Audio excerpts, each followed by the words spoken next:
Yes, I said Bible study in my title. I like the Bible. I like the Bible a lot. A lot. So, let me do a little talking about the Bible and the way I read it. All right? So when I still haven't completed it, but I was about,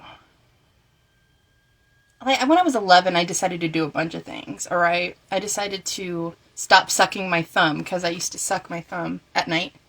I have a little blankie that I sleep with to this day, but I don't suck my thumb anymore, because it's bad for your teeth. But that was the way I soothed my nervous system as a kid. So I had that, and then I stopped doing that. Then I stopped chewing my fingernails. I haven't chewed my fingernails since I was 11. I broke myself of that year.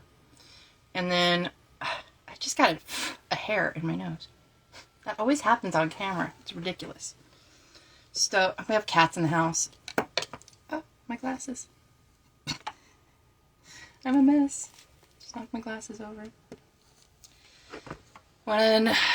So the other thing, back on track.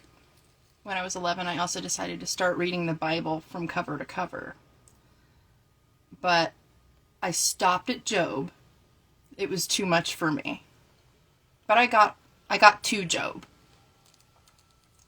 So I would read, which is pretty big for a kid that age. I was also reading Fox's Book of Martyrs at like 12 and 13.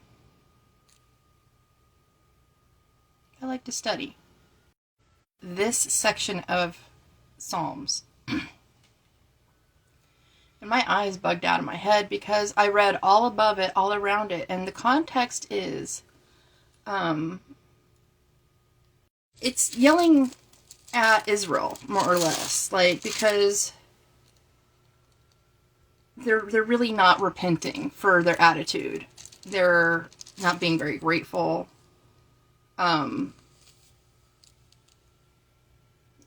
Basically, they're wanting certain enemies subdued in their own way and not in perfect timing.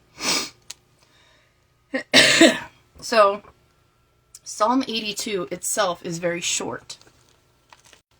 The paragraph... Oh, one of the bookmarks fell out.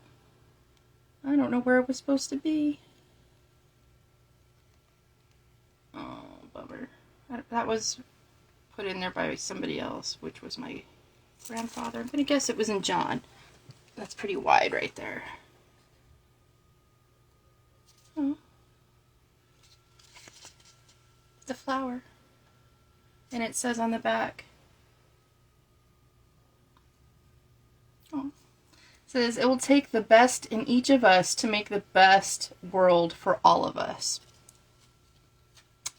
This is going to tie into exactly what I wanted to talk about. How cute. I had no idea that was really... I've never really looked at it. Wow. Okay. Back to the point. So, the paragraph is short. Alright? Just... That size. But I'll read it from the top, and I'm not going to stutter. You're going to hear every word, all right? But I'll go over it, because it is old King James Version. It's more poetic. I like the iambic pentameter. I like the flow, but it's hard for other people, so I'll try to break it down too. God stands in the congregation of the mighty. He judges among the gods. How long will you judge unjustly and show partiality to the wicked? We've all been there, right? It's like, God stands in the congregation of the mighty. He judges among the gods. I love how the Bible always says, among the gods.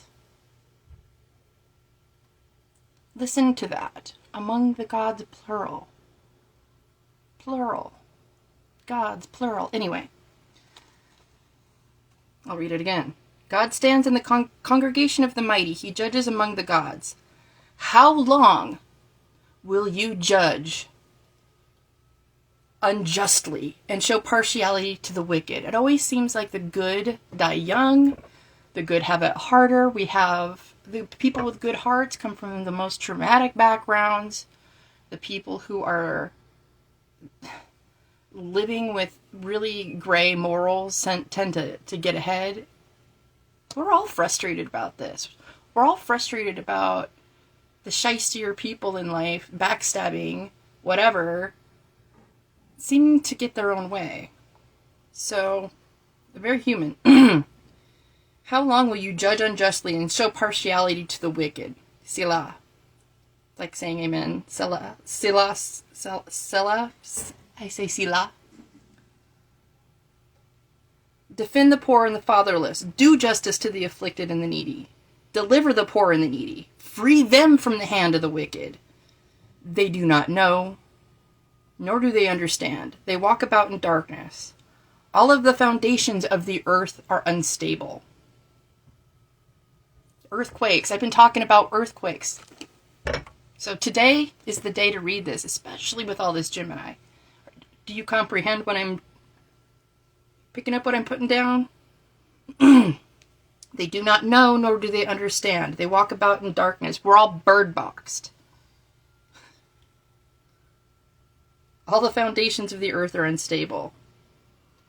I said, you are gods, and all of you are children of the Most High. But you shall die like men and fall like one of the princes. Arise, O God, judge the earth, for you shall inherit all the nations. So, wow, so the earth is unstable. And it says, it's going back and saying a commandment from the Most High to the people, the children, you and me.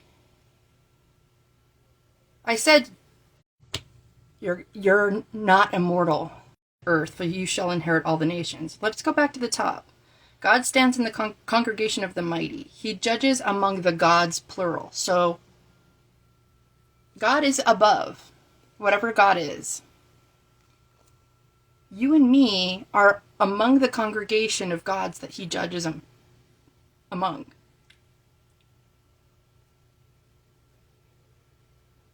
So why are we so impatient with the judgment of God?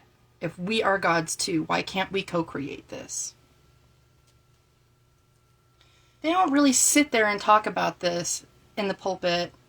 I grew up going to church on Saturday. I'm a Seventh-day Adventist I was. I grew up that way. So, Saturday. Or Sunday, if that's your thing. Whatever your perspective on church is. Look it up. It's right there in Psalms. Read above and below. There is no stuttering. We are extensions of God on earth. We are part of God. We are children of the Most High, so we are gods too. I think I've talked about this before. But let's do it again. The earth is unstable and all of us are feeling really fucked up inside. It seems like the wrong people are winning.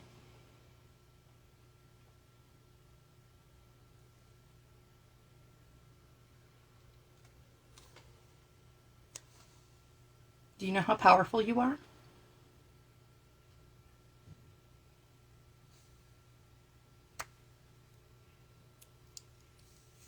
That's where I'm going to end it. Happy Thursday. I love you.